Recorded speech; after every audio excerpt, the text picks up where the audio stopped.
Ryan Reynolds here from Mint Mobile. I don't know if you knew this, but anyone can get the same premium wireless for $15 a month plan that I've been enjoying. It's not just for celebrities. So do like I did and have one of your assistants switch you to Mint Mobile today. I'm told it's super easy to do at mintmobile.com/switch. Upfront payment of $45 for 3-month plan, equivalent to $15 per month required. Intro rate first 3 months only, then full price plan options available. Taxes and fees extra. See full terms at mintmobile.com. Craving your next action-packed adventure? Audible delivers thrills of every kind on your command, like Project Hail Mary by Andy Weir, where a lone astronaut must save humanity from extinction, narrated with stunning intensity by Ray Porter. From electrifying suspense and daring quest to spine-tingling horror and romance in far-off realms, unleash your adventurous side with gripping titles that'll keep you guessing. Discover exclusive Audible originals, hotly anticipated new releases, and must-listen bestsellers that hook you from the first minute. Because Audible knows there's no greater thrill than the one that speaks to you. Discover what lies beyond the edge of your seat. Start your free 30-day trial at audible.com/WonderyUS. That's audible.com/WonderyUS. Yeah, I think that a lot of the good comes from realizing that people can overcome the worst possible thing that you can imagine happening. A loved one of yours being taken violently and completely unfairly, unjustly, taken from this world. And I see the tragedy in that. And that's what we have when, we just find out that this murder occurred. Everyone agrees this is a tragedy. This is horrible. This is not the way it should be. We're shocked. We're, outraged.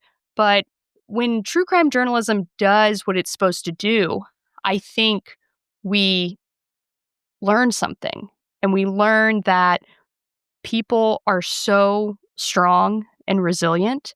And whenever we can see someone pick up the pieces of their life and find a way to move on, find a way to have joy again, and to, do something in honor of their loved one, and establish a legacy for them, to speak out, against hate, to say that they forgive the killer and that they don't live with resentment or bitterness. And, that changes everything.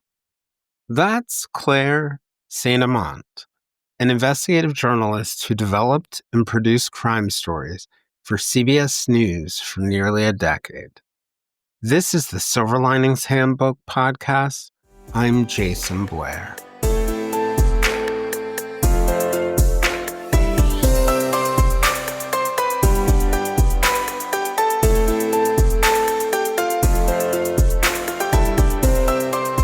True crime is a phenomenon that's almost as old as modern time.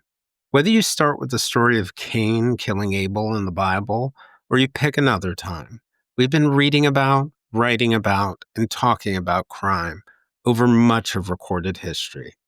You can see it in the early writings of the broadsheets and pamphlets in Britain in the 16th century, and in the works like the Book of Swindles from China, which was published in detailed real-life crimes, or in things like the disappearance of 21-year-old Mary Rogers in 1841. Her body was found 3 days later in the Hudson River, and whose life and death was fictionalized by Edgar Allan Poe. Claire St. Amant came into true crime at a moment that illustrates the meaning of the phrase that the more things change, the more they stay the same. Claire is credited in more than 20 episodes of CBS News' 48 Hours, has contributed to hard news investigative reporting for the television program 60 Minutes, and has built her career one story at a time, rising up through the ranks of local media and national television, and eventually starting her own network podcast, The Final Days of Death, which explores mysterious deaths with elements of murder, suicide, or both. Season 1 focused on the mysterious life and death of Damian Hurd, a college freshman on a wrestling scholarship at Western Colorado, who went missing after attending an off-campus party in 2014 and was discovered 4 days later.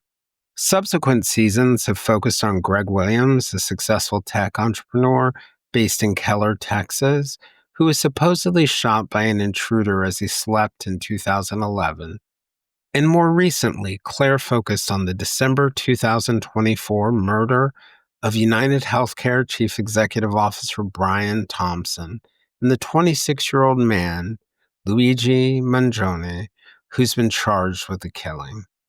Anya Kane and Kevin Greenlee of the Murder Sheet podcast pointed me to Claire because of my interest in compassion, empathy, and ethics, particularly in the true crime space. They told me about Claire's amazing book called Killer Story: The Truth Behind True Crime Television, which was published this year and chronicles her time covering fascinating cases for 48 hours, what it's like to be a television producer, and how the intense competition with other programs like Dateline in 2020 affect true crime. Another key element, an intriguing element for me, is Claire's passion and her experience trying to break the typical true crime mold by covering cases that often don't get coverage and in ways that do not necessarily fit the true crime television cliches. This is epitomized by her piece, The Ranger and the Serial Killer, a 60-minute segment on the Texas Ranger who interviewed the least known and possibly most prolific American serial killer, Samuel Little. Claire began her career as a Peace Corps volunteer in the Ukraine in 2008 after graduating summa cum laude and Phi Beta Kappa from Baylor University with a degree in English and a minor in journalism. In the Peace Corps, she also wrote an article for the Wall Street Journal about new ways that a new generation of recent college graduates are trying to change the world for the better. After her time in the Peace Corps, Claire got a start in professional journalism as a staff writer and an editor for weekly newspapers in several affluent and quirky Texas neighborhoods. She worked for a website covering the Dallas-Fort Worth area and then became a field producer for 48 Hours and 60 Minutes. Today, we're going to discuss all of those things, from true crime to her time in Ukraine, the Samuel Little case, and what is really happening in the world of television true crime and how we can find a better way.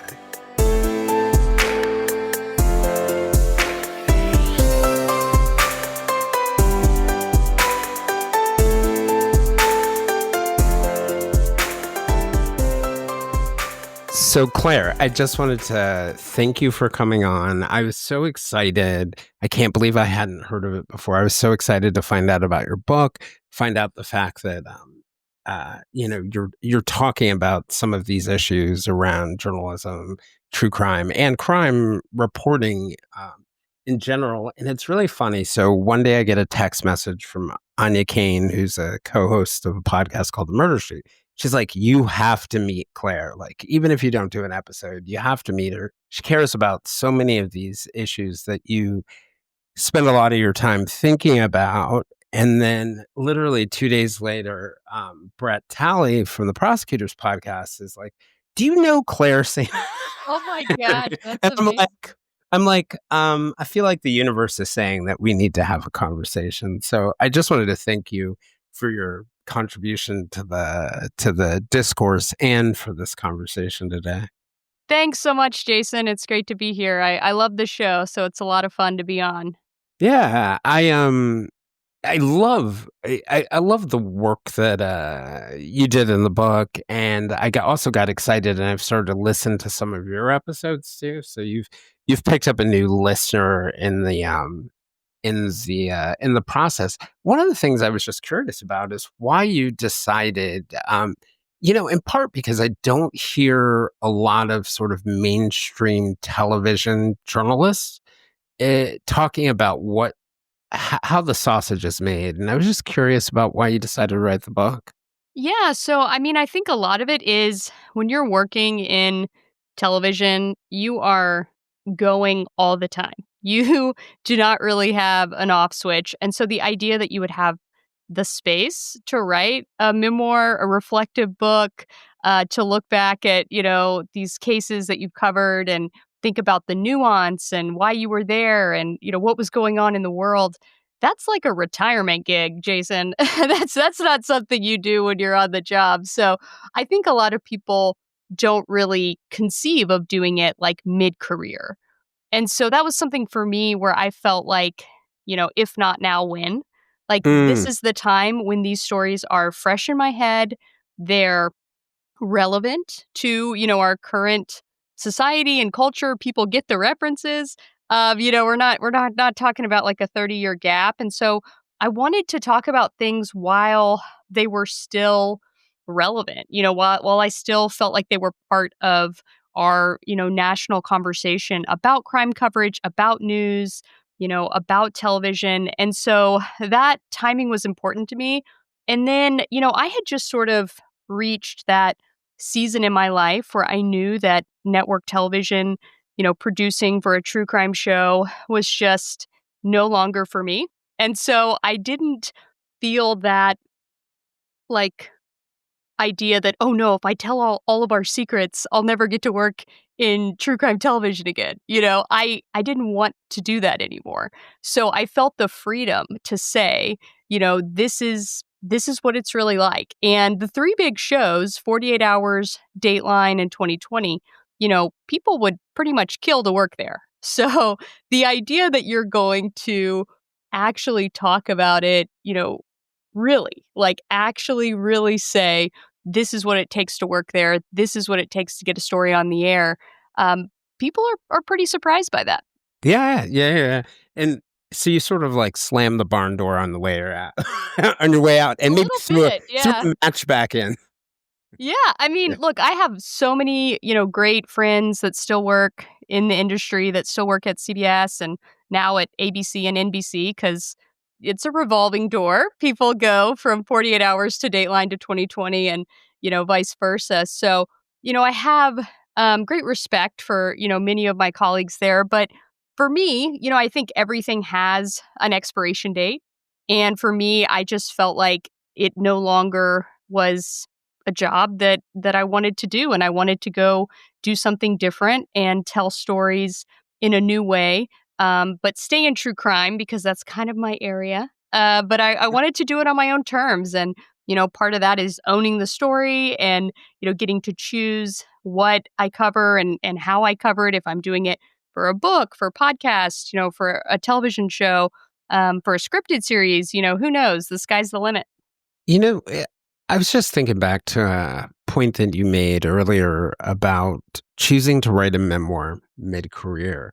And I was just thinking about it was something I hadn't really thought about before until you said that, which is how much we lose by when we do write our stories. Often the height of it is faded and it becomes historical and we lose something. But I think to your point, one of the things that's really hard about writing a mid-career memoir is you're in the middle of doing your career, but also sometimes I think people feel like it's not enough time to step back. And I can tell in your book, you've done a lot of reflection.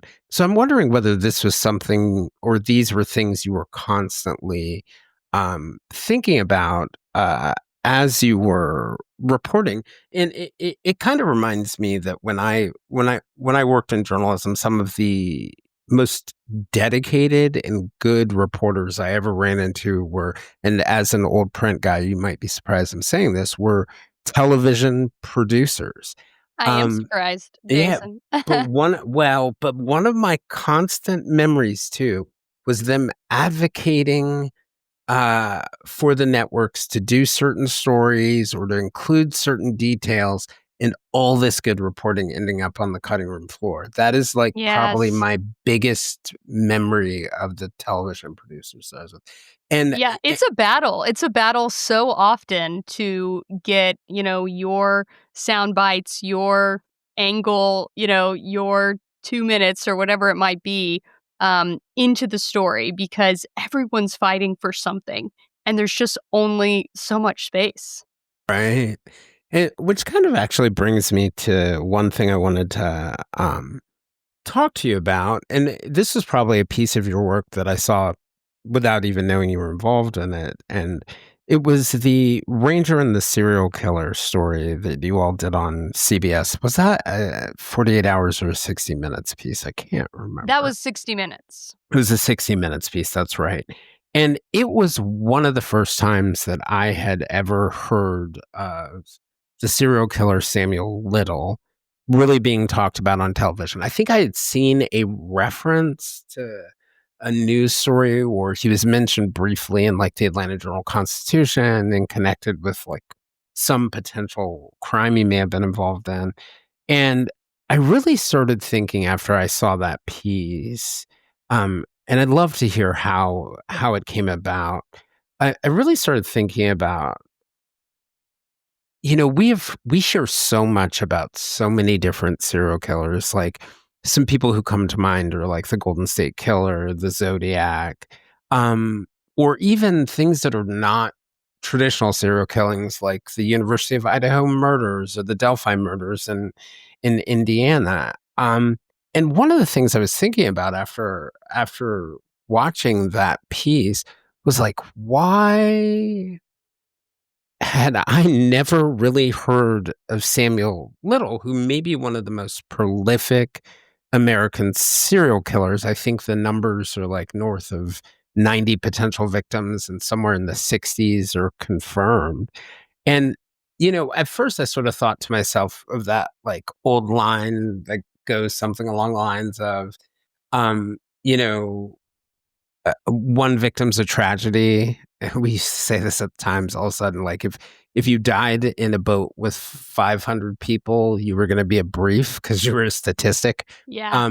But one victim is a tragedy, and 90 is in this case a statistic. But then I thought, like, okay, you've got Zodiac, who didn't kill that many people. You've got the Green River Killer, who's Gary Ridgway, who killed a number of people, but not as many. And John Wayne Gacy, Ted Bundy, none of them compare to Samuel Little.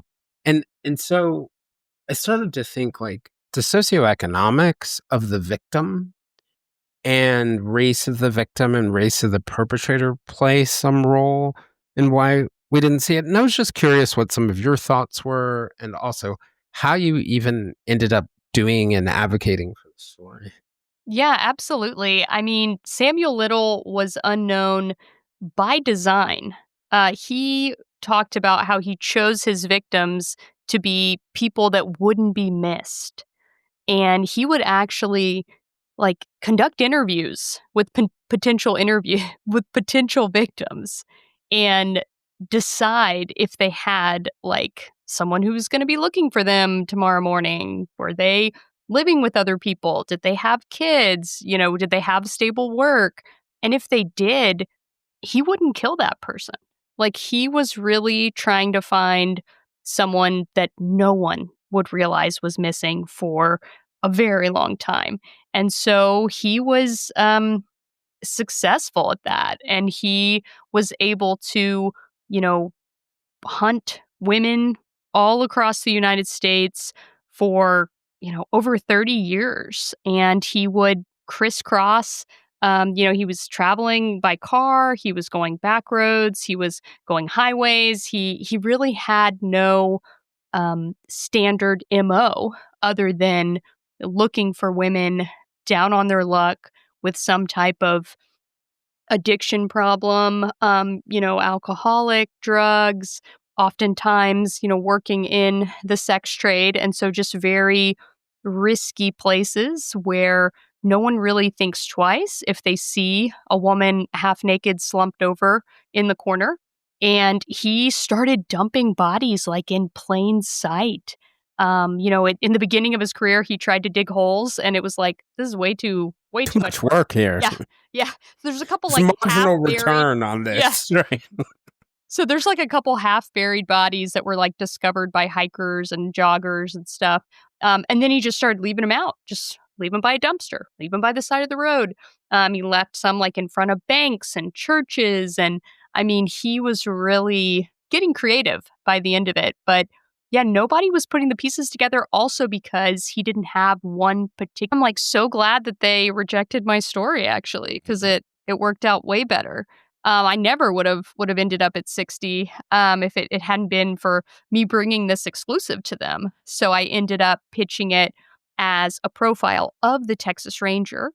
And, because that really fit into the 60 Minutes wheelhouse of, what they typically do, like some kind of hard news story or an investigative story. And then, they'll have a happy story, like talking about humpback whales or, doing something exotic and carefree. And then they'll have a profile.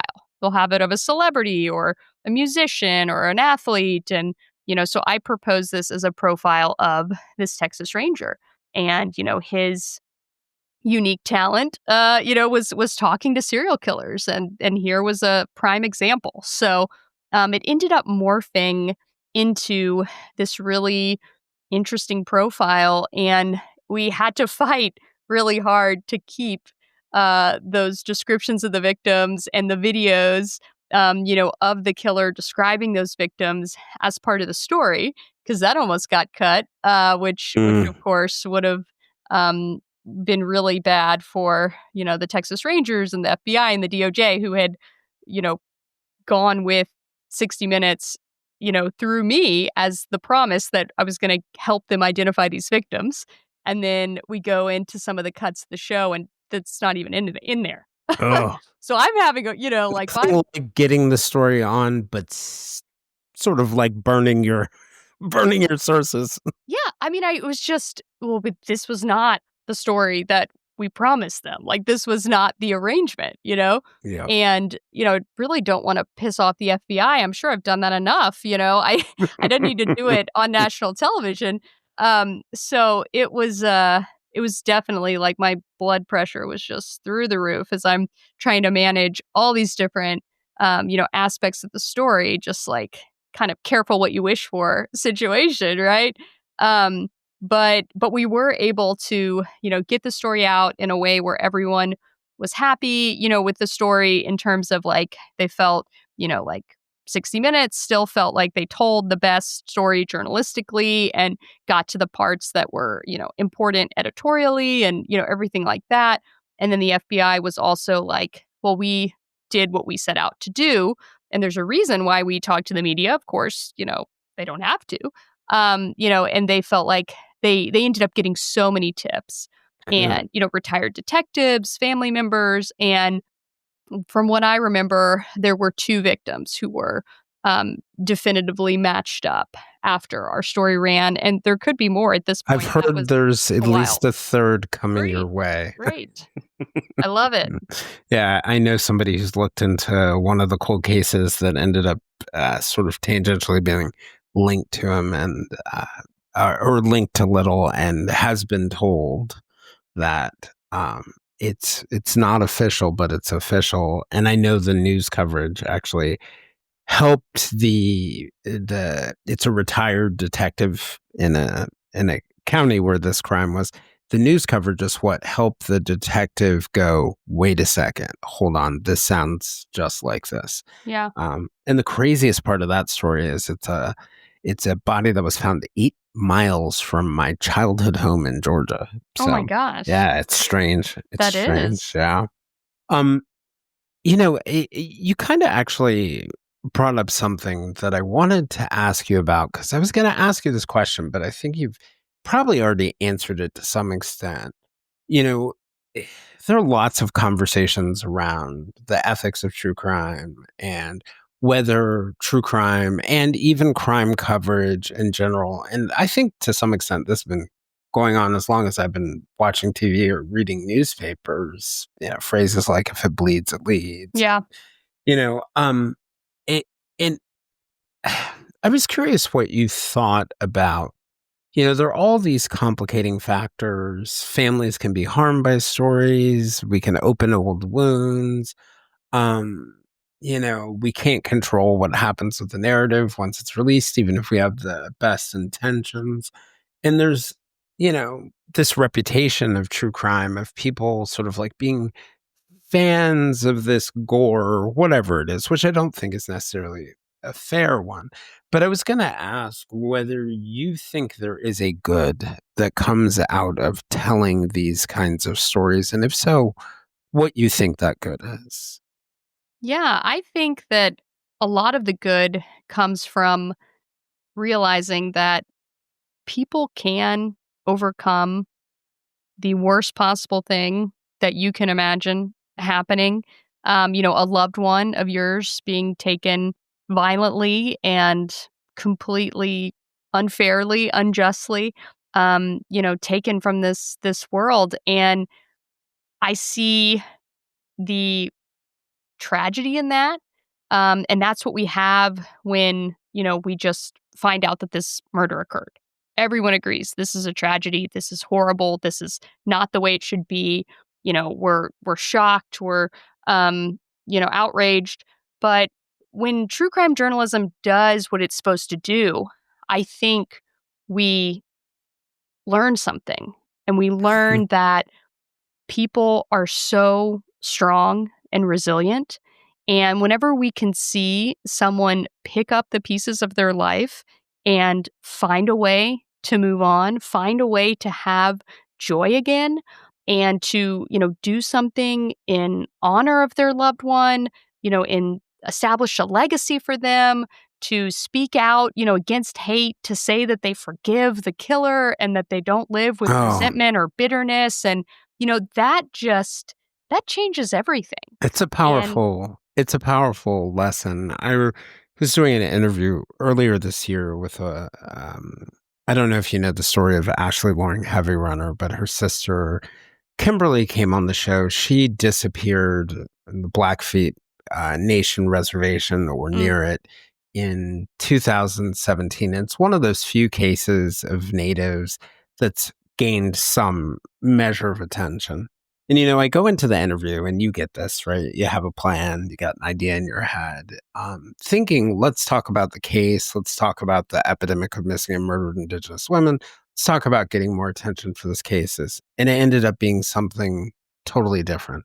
It ended up being Kimberly's story of forgiving the suspects that she knows most likely killed her sister, and about her love for them. Wow. And her forgiveness for them, and how all of this broke her and put her back together again. And it was such a powerful story. The one thing that she wanted from them was to know where her sister was, which I understood. But what just knocked me out of her chair was that forgiveness. And it reminded me of what you said before, that if Kimberly Loring can forgive the people who she knew and who most likely killed her sister, then why can't I forgive this person over here that I'm really mad at, or this grudge that I have? And if she can love those people and pray for those people, I can do that. If she can make it through the suffering and have good come out of it, then, you kind of learn that our suffering can help us, to your point, prove resilience, but it can help us learn to love people more deeply. Like, that's one of the interesting things I get out of true crime. There is a lot of love and a lot of resilience in listening to these stories. Definitely. And it's inspiring. I find it, incredibly inspiring what people are capable of. We have both sides of the spectrum. So we have the horrifying side of the spectrum with the people who commit these crimes and, do these awful things and make these decisions to take someone's life. And then we have the polar opposite, and the people who make incredibly brave, gracious, kind, generous decisions that I'm like, could I do that? Could I be that good of a person if something like this happened to me? And I think it's just a powerful perspective. And, the other side of that perspective is I really feel so grateful for every day that doesn't end in disaster. Like, yeah, it's a good day, Yeah, that's a really good point. I have, my grandfather used to say, and ask him how he was doing, and he'd say, I woke up on the right side of the dirt. Now, I definitely get that now. One of the things I was wondering about when you guys sit in the room and you're discussing story ideas and you're discussing, the editing and production process, and you're having conversations about like, you know, who your demographic is and who they're listening or why they're watching. Um, what are those conversations like? What is it? What is Yeah. that? Yeah. We typically think of our viewers as very smart, as very well versed in true crime. And so we try to take out like the cliches. We try not to do these sort of tropes in true crime, right? And we try to surprise them. We want to make a story that they feel like they haven't seen before. It's not always possible, but it is the goal to really try to keep the listener or the viewer on the edge of their seat with the twists and turns that we do. Yeah, no, it makes a lot of sense. I mean, with some exceptions, I would say, Yeah. like there's at least some people that I put in the trope bucket. You Yeah. may have seen them on Saturday Night Live a couple times as a character, but yeah, like a really richly reported story. My experience has been that listeners of true crime are, to your point, very thoughtful. They think a lot about the world. They think a lot about emotions. There are probably many different bands, but I do find they really do gravitate toward things that are thought provoking. Well, let me circle back to Samuel Little and the question of like why that case did not get attention. Like if you were to give your best idea of what that is, because I mean, for me, there's the constant refrain. My friends, Jim and Nicole Schmidt, who are Gabby Petito's parents, huge advocates for, cover cases that don't look like our daughter, where they're not young, where they're not blonde, where they're not blue eyed, when they're, indigenous people or Black people or Hispanic people. And, they've said to me, like, there won't really be justice until everyone gets a fair chance at getting attention or found, or that we talk about people. And I have one listener who recently wrote me after I'd done a case about an indigenous family, and this listener's white, a little bit older, and made the point that like, well, if I hadn't done these episodes, it would have never exposed them. And I've watched over months and months and months this person basically grow into an advocate, right? And a very thoughtful one. And I think that for me personally, I think covering non-traditional cases, where there's domestic violence, things we don't want to talk about, lets us talk about things we don't want to talk about, where they're of a different race than the mainstream cases, it helps us empathize and see other people like us. And I'm wondering whether you think that played any sort of like silent role in whether it was at 48 Hours or more broadly, why the Samuel Little case didn't get attention. I definitely do. I mean, the idea that we would look for stories about, the girl next door and someone that, you can relate to, someone that could be your daughter, your, neighbor. And no one really thinks about a prostitute with a drug problem as the girl next door. So there's that sort of element of these are people that don't make the kinds of choices that we make, and they don't live the kind of lives that we live. And so their death doesn't matter as much. And it's really sad to think that that's like a reason why you wouldn't have heard about someone who took 93 people from this earth. But I have to recognize that played a role. Yeah, and I think doing stories like that when you did are part of the solution, because if you look at it ultimately, I remember when I was in Brooklyn covering crime, I was the fool who would always answer the pager at 2 a.m. to go out. And I remember detective using the phrase NHI. And I was like, what does that mean? And he's like, no humans involved. Yep. The perp wasn't a human. The victim wasn't a human. And, I don't knock the cop for saying this, because what he was saying was that one police plaza, NYPD headquarters, is not going to care because the politicians are not going to care. And that's because the voters don't care. And that I do think like doing these kinds of stories help the voters care, which will help the politicians care, which ultimately will help it has an opportunity to have an equalizing force. It may be slow. It may take time. It may take a generation. Yeah. But it has that power. And another thing about Samuel Little, I was just thinking about as you were talking, like he also doesn't fit the stereotype of a serial killer. Like we don't think of them as like wandering, not so smart, Yeah.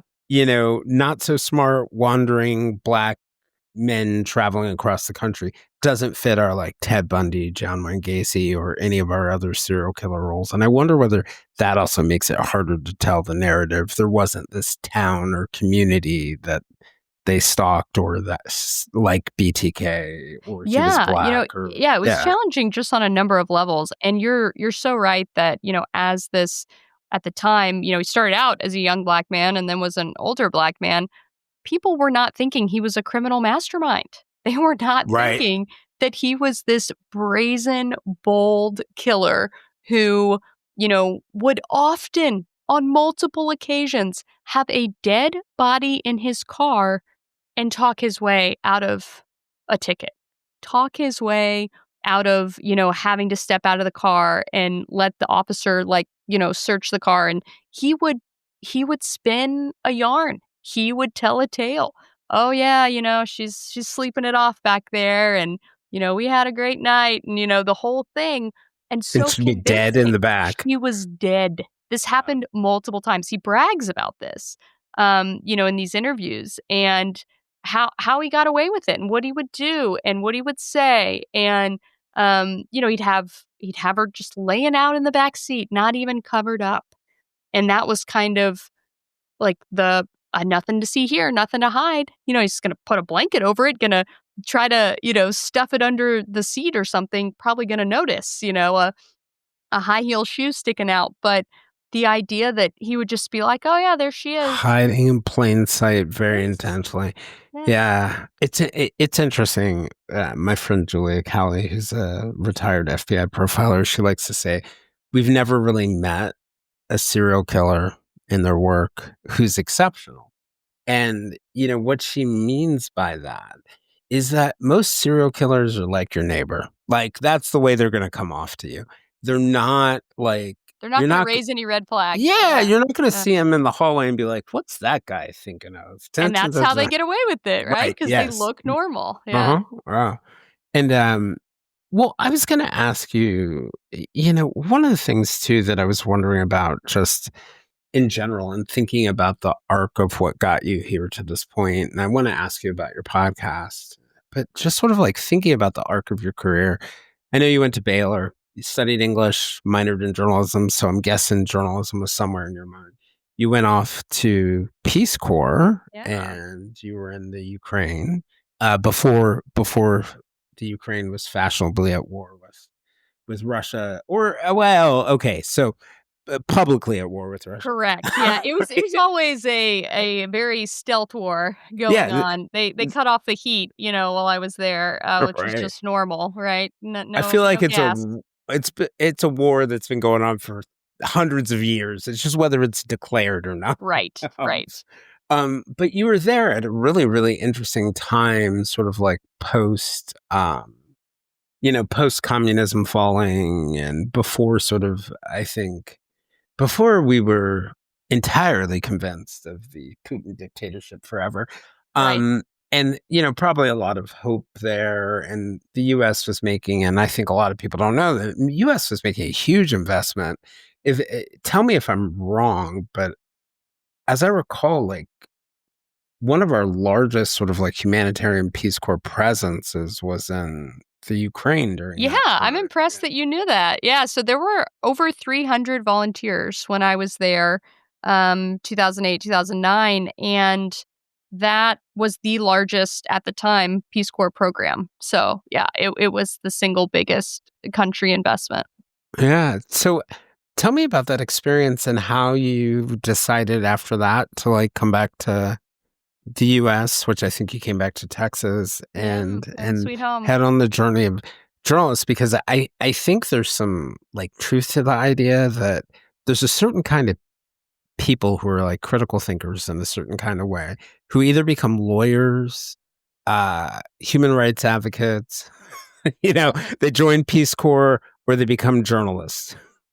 Yeah, I kind of did both. Yeah. So for me, like I always knew journalism was where I was headed. It was just sort of what detours was I going to take to get there.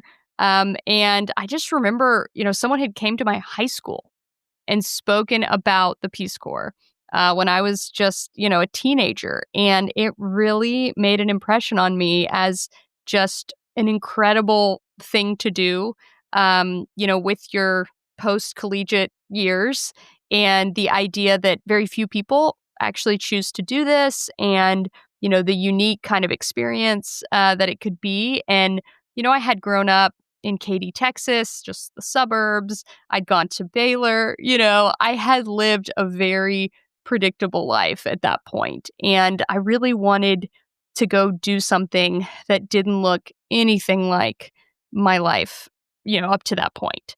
And so joining the Peace Corps and not knowing where I was going to get sent, seemed like a good way to step out of the norm and have, some very new experiences. And so, Ukraine was, the largest program at the time. So I guess odds were I was going to get sent there, especially teaching English, because that was the largest specialization at the time as well. So, I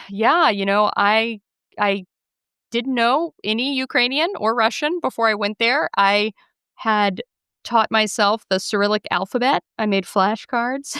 Where Like were you college in mode. where were Um, you in the Ukraine? so I started out my training. I was in this little bitty village called Losinivka, which Okay. everyone who knows Ukrainian laughs whenever they hear that because it means moose town. And it was very close The to the Maine of Russian the border. Ukraine. Yeah, yeah.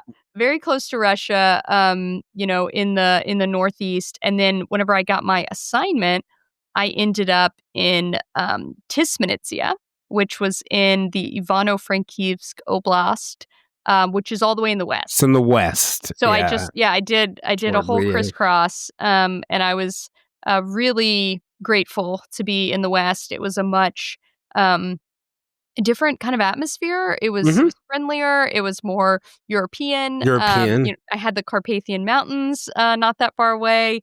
It was beautiful, and I was really excited. I was the first Peace Corps volunteer in my actual site in my town of Tismanitsia, and so that was its own special challenge. I was really excited to break new ground, but it was also really challenging just because they had no point of reference for an American coming in and living there. And so it was, a lot of times they're so kind and so, hospitable, and they really wanted to treat me like a long-term tourist. And I was like, no, I'm here to I'm here to help. work. Yeah, like I want to Right, do things.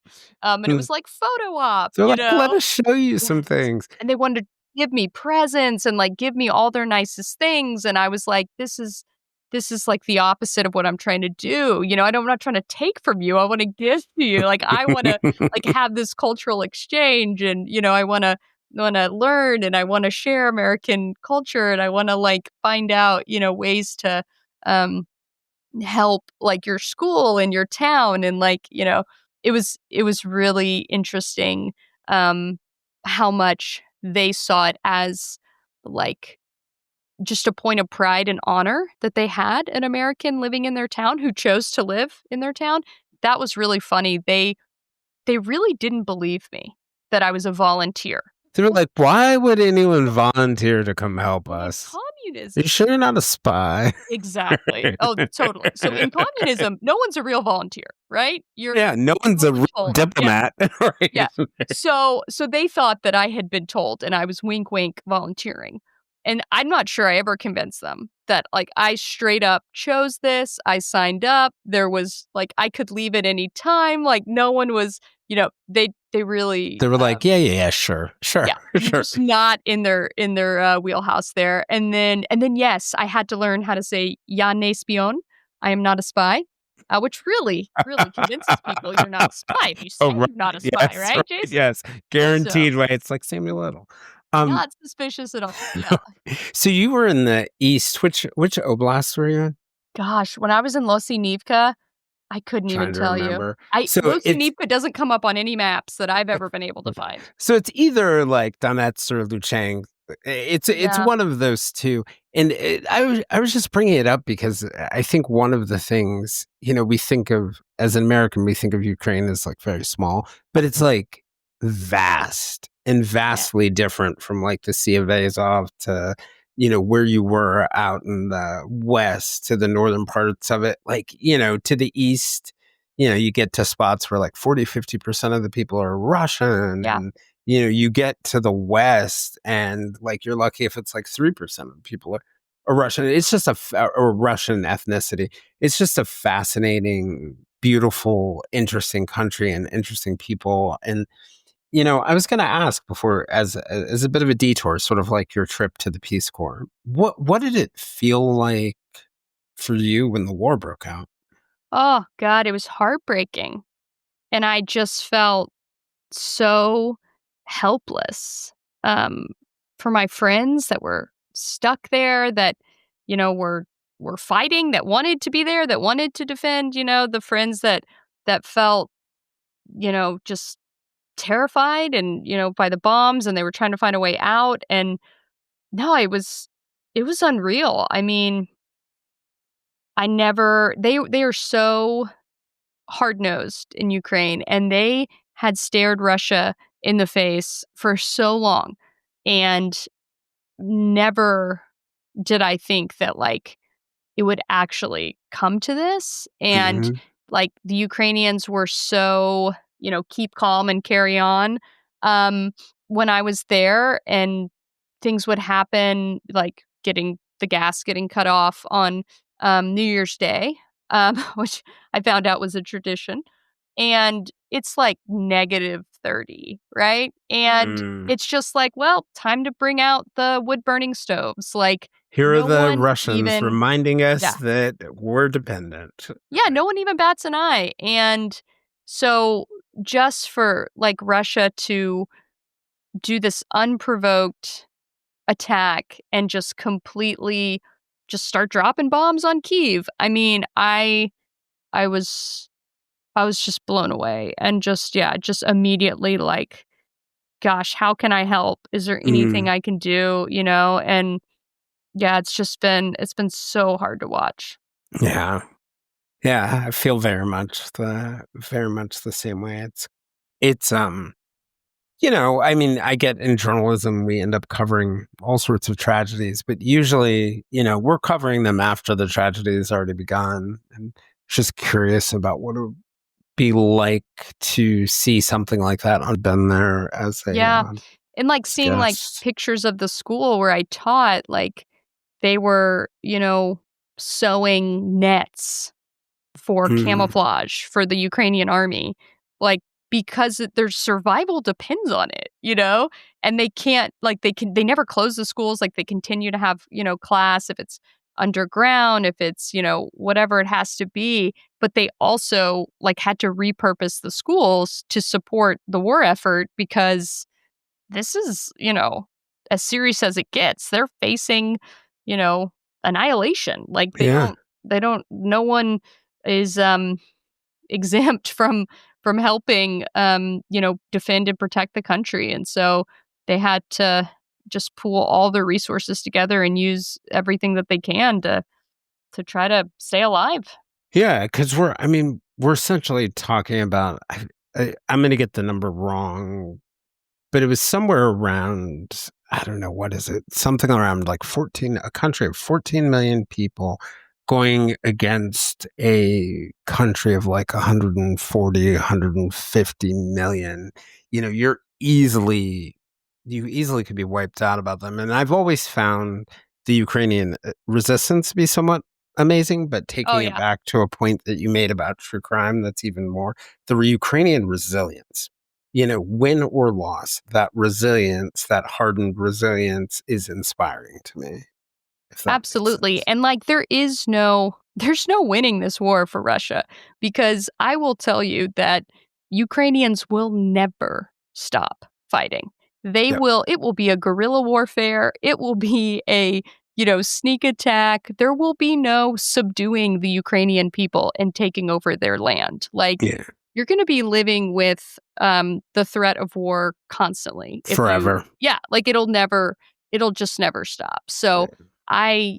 I don't see that as a real possibility. Like, if Russia thinks that they can just subdue and take over Ukraine, like, I think that illusion has been shattered, but it Yeah. will continue to um, you know, to not work out for them that way. It's just not That's just not the Ukrainian people. Yeah, it's this superpower mistake, I think, that happens sometimes of underestimating the pride Yes. of other people.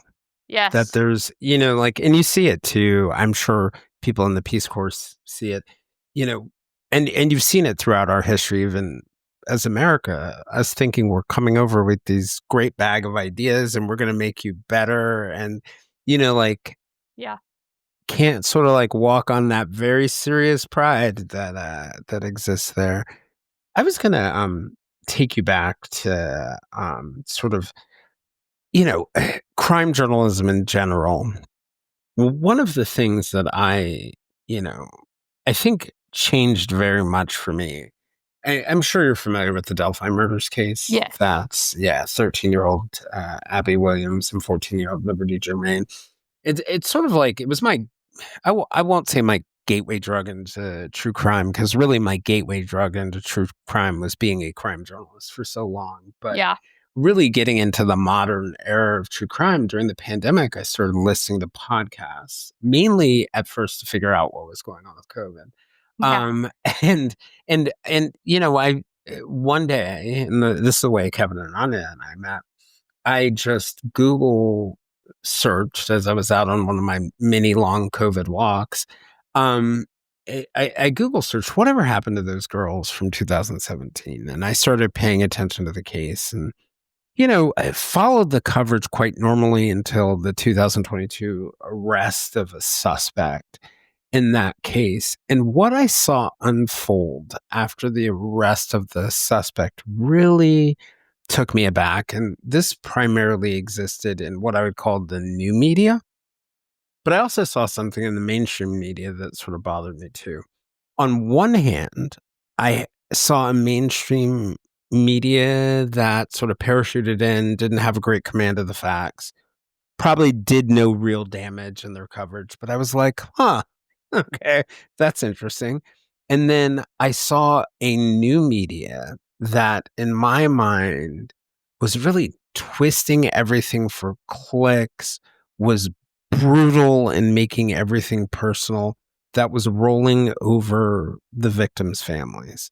And my first instinct was, okay, these guys, I grew up in journalism, and I tell the story about how when I was in college, I went to the Poynter Institute of Media Studies, and the ethics scholar there, a guy named Bob Steele, one of the things that he taught us was that when you have a complex choice in journalism, include something, don't include something. There's this detail that's not necessary to tell the story. It could add some color, but it, could also do a lot of harm to, let's say, a victim's family or an unnecessary person. Ask yourself the question of what is going to minimize harm. So my initial reaction was, okay, so these guys just don't know how to do this. But then it was really interesting because in the 2 years, 2023 and 2024, I went to CrimeCon, the annual, true crime convention, and I had a chance to talk to a lot of these creators. And I realized, oh, they do know how to do this. They're deliberately not doing this. And and it was amazing to me how at the same time people could be virtue signaling about ethics. It's the same people who are virtue signaling about ethics. They're probably the people who are talking about ethics and true crime the most, doing the most damage. Yeah. And, one of the things that I'm really wondering about, and I really do think porting some of those journalistic ethics over into true crime is going to be an important part of sustaining it as something that isn't harmful. But I'm wondering what your thoughts on how we solve for this current unfolding problem that I think is to some extent it's being driven by professionalism, but I think it's also being driven by perverse incentives, clicks, downloads, etc. What are your thoughts on that? Yeah, I mean, it's definitely troubling. Like with the whole Delphi case, I mean, before they had the arrest, this idea that people were trying to identify, The suspects. side pictures of people. Gosh, Yeah. that Oh, I was forgot about that. out of control. Yeah, that's the kind of thing where I'm like, okay, stop and think about what you would feel like if that was your picture. If Or maybe that just was, stop and think. yeah, Let's this start is there. not okay. This is not the way to do it. I mean, sometimes it's as simple as following the golden rule and how would you like to be treated? I think we lose sight of the fact that these are all people. They're all, someone who woke up one morning and had no idea that they were going to be involved in a murder investigation. Like they had no idea that their family member was going to be killed, that they were going to be thrust in the media spotlight. And we have to have some compassion for that and some understanding that this is not a normal experience to have to field all of these, media requests and make these decisions about what do you say and who do you say it to. And, I really try to be sensitive to the fact that no one has to talk to me. No one has to give me an interview. And it's really a great honor to, Yeah. to get to speak to someone who chooses to speak to you and trust you with their story. And I hope that people will recognize, what that really means and that they will take it, seriously and really respect, And the, I often yeah. I often found, and I don't know whether this was your experience in television, that we as the journalists going in are like the first media advisors sometimes to the families. Like, hey, this is the way it's gonna play out. If you choose to do this story with me, here are some of the consequences. Like we were often the ones giving them their first. No one writes a manual for an experience like this or how to get what they need from it, whether it's catharsis or I remember having lots of conversations with victims' families when I was working on things where I would say to them, well, some people tell me afterwards they feel great by this. Some people, it's terrible and it opens old wounds. But I feel like in the new media space, a lot of some of that journalistic stuff that normally or can happen in the background doesn't. I was having an interesting conversation with somebody and they were like, do you think like all the crazies, there are more crazies now or other things like that? And I was like, no. When I was in journalism and we would do a big true or big crime story, and I'm sure it was the same for you, particularly in television, I was like, my inbox would be filled with messages from lunatics. I'd have letters from prisons with theories. People love to feel like they know something that everybody else doesn't know, or that they figured out something that everybody. And I just think social media makes it really, really easy for those people, I think at first to share their ideas, but now I think to form groups that are echo chambers. And now I think certain creators are jumping into those echo chambers for profit. And I don't know how we incentivize them to not do that, or whether we just ignore them, and that's the Yeah. answer. Yeah, I've taken to lately when I have a social media criticism of a creator, I'll no longer refer to them by their name. So Yeah, that on makes sense. Yeah. a recent case, I'm like, that blogger or Right. or that Right. person. I just have not been able to figure out what the right balance is, but I'm just glad that there are people like you who are thinking about it and talking about it. Yeah, I mean, it comes up. It's definitely one of those issues that doesn't have a clear solution, but you see the problem and you hope, that people are growing a conscience about this and that they're wanting to report on stories the right way and that um hopefully as an industry, especially like within podcasting, that we can move toward more um compassionate reporting and victim-centered reporting and thinking about, how to tell these stories responsibly. Yeah. And I feel like from what I've listened to in your podcast so far, you do a really good job of that. You had said earlier that one of the things for you in sort of like leaving the world of network television, true crime, and continuing to do it is it gave you an opportunity to do things on your own terms in Yeah. your own way. What does that mean for you, and how does that show up in your podcast? So my podcast looks at cases where there's unresolved death. And so Final Days on Earth, like our universe is you start with a dead body and then, you work backwards and you say, who was this person before they died? What were they doing in their final days on Earth? And can that give us a clue as to, why they ended up how they did? And was it a murder? Was it a tragic accident? Or was it a suicide? And so I wanted to look at these complicated cases that did not fit into an hour of television, that were way too messy and, had so many unanswered questions. And you had to follow the story wherever it went. And you weren't going to be able to tie up all your loose ends in 42 minutes, once you accounted for commercials. So it really was a way to take control and ownership of these stories that victims' families were begging for me to tell. That they were saying, no one understands this story. No one, will sit with me long enough to hear what is really happening and, answer my questions or at least sit with me in the discomfort of not having the answers to these questions, but recognize that they're good questions. And so that's really what, got me on to podcasting was the idea that I could tell these stories that people were missing in television because they didn't understand.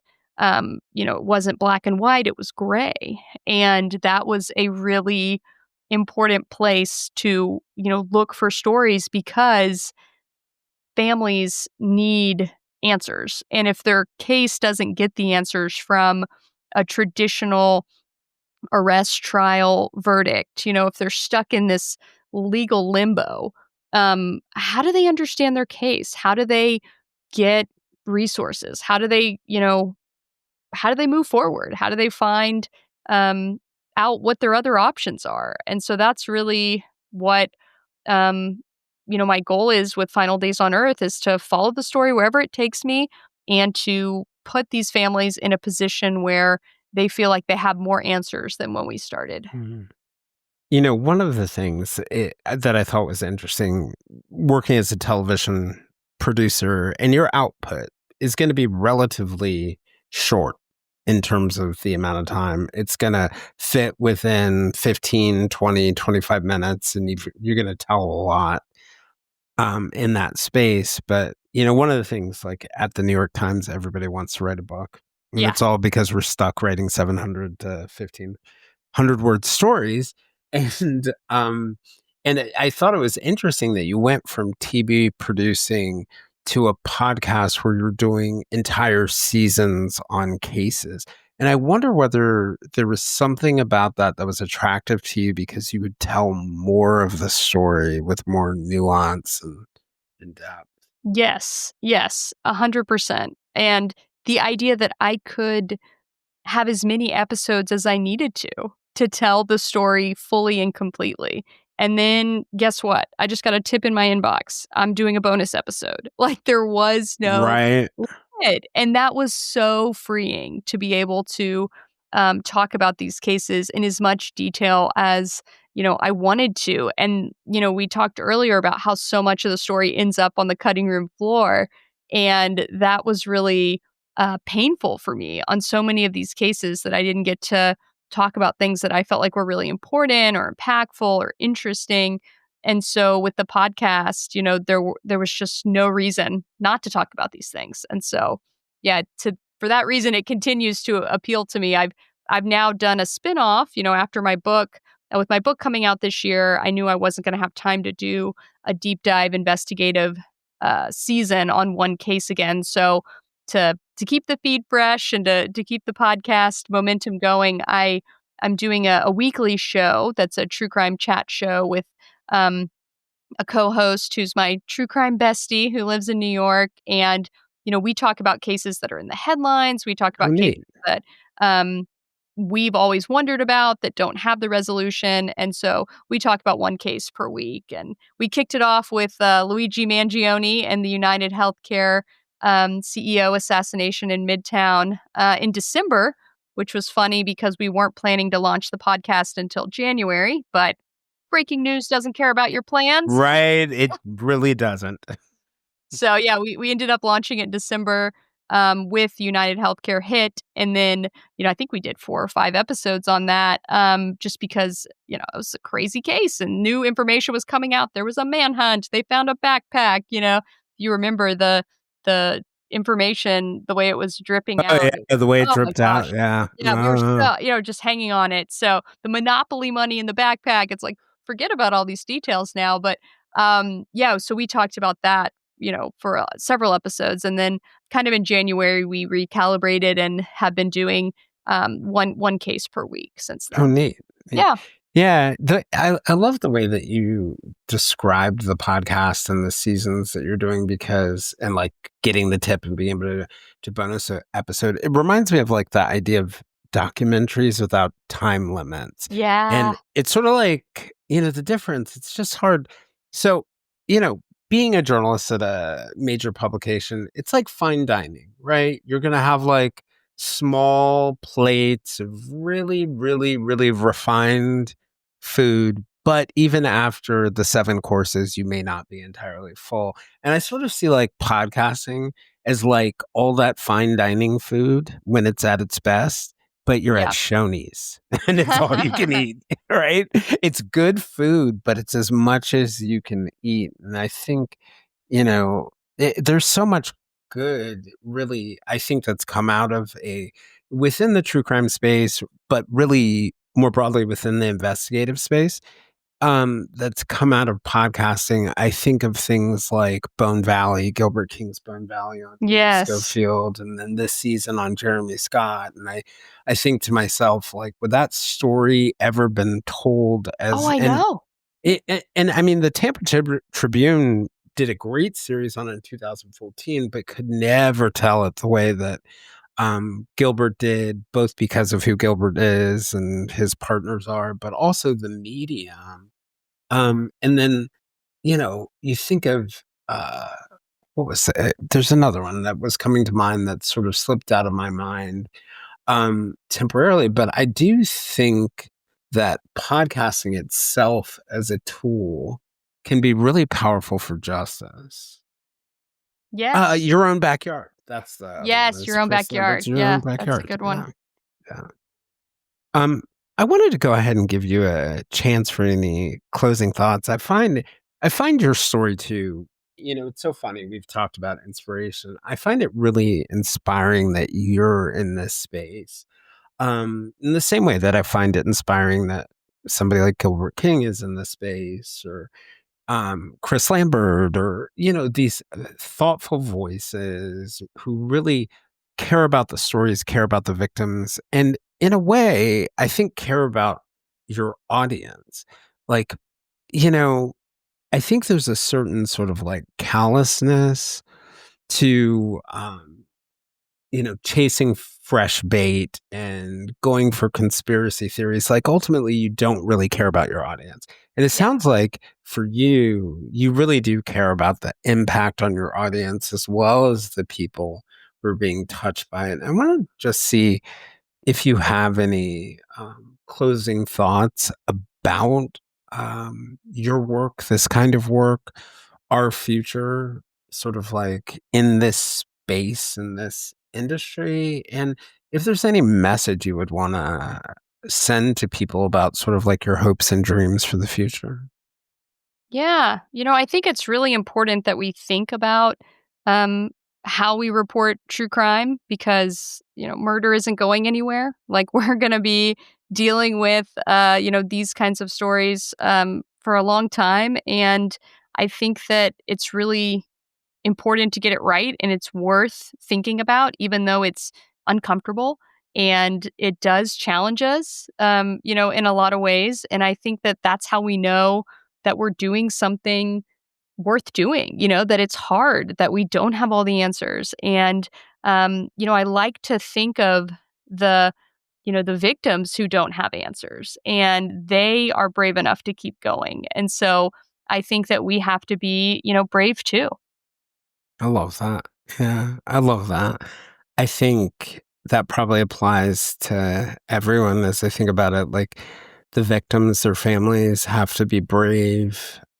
We as creators do, and even our listeners, because so much of what gets touched on in these stories can be uncomfortable or force us to go and think, go into places that we don't necessarily love, but a lot of good, like we've talked about, comes out of it. This ended up being more of an inspiring conversation than I thought it would be. I'm I mean, so like, glad. I'm so glad, Jason. I mean, I really think it's that not you, yeah. it's me and the topic of Totally, totally. true crime ethics. Right? But No, you were it's saying, great. No, I was saying that whenever I quit CBS News and I, quit 48 hours, um, you know, people were very surprised because you don't usually just walk away from a job like that to go do your own thing, right? To spend more time with your family and to write your memoir. Um, and I remember, hearing that people were like, "Wow, you're really brave for doing this." And what I really heard was, "You're stupid." Like, you don't know how hard this is gonna be. You're naive. But I've really owned that. And I've had those dark nights of the soul. I've had, what in the world am I doing? Why did I quit my very secure job, to go make things that don't exist yet? That's hard. Why did I do that? But I have found that, bravery is a muscle. And the more yeah, you use it, the stronger it gets. And I'm so glad that I'm learning how to be brave. Right yeah, now, I feel like I'm 39 years old. I'm going to turn 40 this year. And, I feel like I'm just getting started. yeah. Well, I think I know why you did it. Why? And I agree with you. It does take courage. It takes bravery, but that bravery and that courage, I think, gives you a great benefit because from what you're saying, it says it allowed you to fulfill your purpose, and that fulfillment, I think, is going to make other people's lives better. It's going to make your life better. It'll make life for your family more rich and more rewarding because fulfilled people just live better lives and, are better to all of those around them. Like, so for me, just listening to you, it's so remarkably obvious. Like if I look at the through line from Baylor to Peace Corps to today, that your purpose really hasn't changed. Like you obviously care deeply about people. You want to help people. You want to advance things. It's just that this chapter gives you an opportunity to fulfill it more deeply. That's just my take. No, I love that. Thank you, Jason. You're welcome.